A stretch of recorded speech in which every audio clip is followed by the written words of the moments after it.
तो हमने अभी आपको बताया कि जो आपके फॉर्म्स हैं वो एक जगह पर सबमिट होते हैं, डाटा उसमें सेविंग होता है। उसके बाद आपको काउंसलिंग के लिए बुलाया जाता है। अब काउंसलिंग के संबंध में आपके बड़े सवाल हैं, और क्योंकि नियमावली में जिला स्तर पर ही काउंसलिंग का प्रावधान है, अभी स्टेट काउंसलिंग का नियम नहीं है। स्टेट काउंसलिंग का मतलब ये होता है कि आप 13 जनपदों में अप्लाई नहीं करेंगे, बल्कि वरीयता जैसे आप गृह जनपद के लिए अप्लाई करते हैं। अब जैसे आपने डाइट की ट्रेनिंग में काउंसलिंग की थी कि आपने एक ही फॉर्म भरा और उसमें अपनी वरीयता क्रम रख दिया, और जिसमें आपको चाहिए अगर वहां वैकेंसी है तो आपको मिल जाएगी। किंतु यहाँ 13 जनपदों से आवेदन करवाए गए हैं। इसका तात्पर्य तो सीधा ये होता है कि जिला जिला स्तर पर ही काउंसलिंग होगी। जब पिछली बार काउंसलिंग हुई थी तो वहां पर ये बड़ी स्थिति विकट हो गई थी कि सभी अभ्यर्थियों ने सभी जिलों से आवेदन कर दिया था। तब 10 जिलों में सामान्यतः फॉर्म भरे गए थे, क्योंकि हरिद्वार और नैनीताल और देहरादून इन जनपदों में पद नहीं आए थे। उधम सिंह नगर में बैकलॉग के पद थे, तो सभी अभ्यर्थियों ने सभी जगह से अप्लाई कर दिया, और प्रत्येक जनपद में अलग अलग तिथि को काउंसलिंग हुई। तो एक अभ्यर्थी अनेक जिलों में आवेदन करने नियुक्ति के लिए चला गया। प्रत्येक लिस्ट में उसका नाम आता है, और वो जहां अप्लाई करता है वहां ज्वाइनिंग लेता है, और दूसरे जनपदों में उसका नाम आगे चलता रहता है। इससे वेटिंग बड़ी संख्या बन जाती है। जैसे आप सपोज करिए अल्मोड़ा में 400 पद थे, और लेकिन वहां पर मात्र 150 अभ्यर्थी गए जो टॉप मेरिट के थे। अन्य सीटें रिक्त हो गई, वो अगली वेटिंग में आई। इस तरह से वेटिंग की प्रक्रिया लंबी चलती रही। इस जटिलताओं को देखते हुए इस बार यह कहा गया है कि एक ही दिन काउंसलिंग करा दी जाएगी।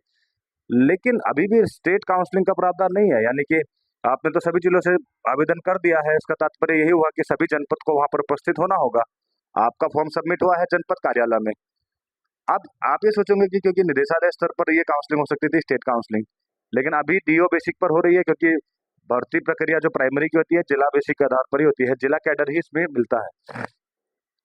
तो इसमें देखिए, अब ये तो विभाग तय करेगा कि काउंसलिंग की प्रक्रिया को कैसे करना है। जहां तक पिछली बार का सवाल था, तो 1 तारीख को काउंसलिंग करने का प्रावधान करने की कोशिश तो की गई थी, लेकिन अगर एक ही दिन काउंसलिंग कर दी जाए और मुझे अपने मनचाहा जनपद ना मिले, तो मेरी सीट दूसरे जनपद में उपस्थित व्यक्ति ले जाएगा जो मेरे से नीचे वाली मेरिट का था।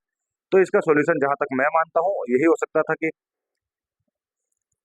देहरादून में ही सभी डीओज वहां पर उपस्थित होंगे, और वहां जिसको अपनी वरीयता क्रम में जनपद चाहिए, यदि वहां सीट वैकेंट है तो वहां अप्लाई कर देगा और वहां मिल जाएगा। वरना उसके द्वारा तो आवेदन प्रत्येक जनपद से किया गया है। यदि उस जनपद में सीट उसके लिए वैकेंट नहीं है, वहां सीटें फुल हो जाती हैं, तो उसका जो दूसरा विकल्प है वो जनपद भी उसी समय वहां स्थित होगा। तो वो दूसरे जनपद में जाएगा, और वहां वो अपनी स्थिति को देखेगा कि उसका नंबर वहां आता है, वहां अप्लाई करेगा। यदि दूसरे में नहीं आता तो तीसरे में। इस तरह से प्रक्रिया हो सकती है, क्योंकि आपके द्वारा प्रत्येक जनपद से आवेदन किया गया है, तो आपकी सूची प्रत्येक जनपद के पास है। ऐसे में एक ही दिन काउंसलिंग से यही समझ में आता है कि सभी जनपद के मुख्यालय के डीओस को वहां उपस्थित होना होगा काउंसलिंग में, और ये शायद देहरादून में ही हो।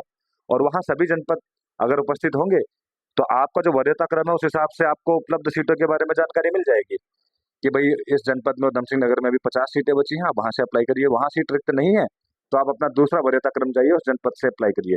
जहां जहां आपको सीट मिलती जाएगी वो सीट वहां पर वैकेंट दिखा दी जाएगी, ऐसा मेरा अनुमान है। बाकी की जो प्रक्रिया होगी काउंसलिंग की, वो आपको ठीक ही बता दी जाएगी। वो अखबारों की सुर्खियां बन जाएंगी, और काउंसलिंग होने से पहले आपको समझ में भी आ जाएगा। धन्यवाद।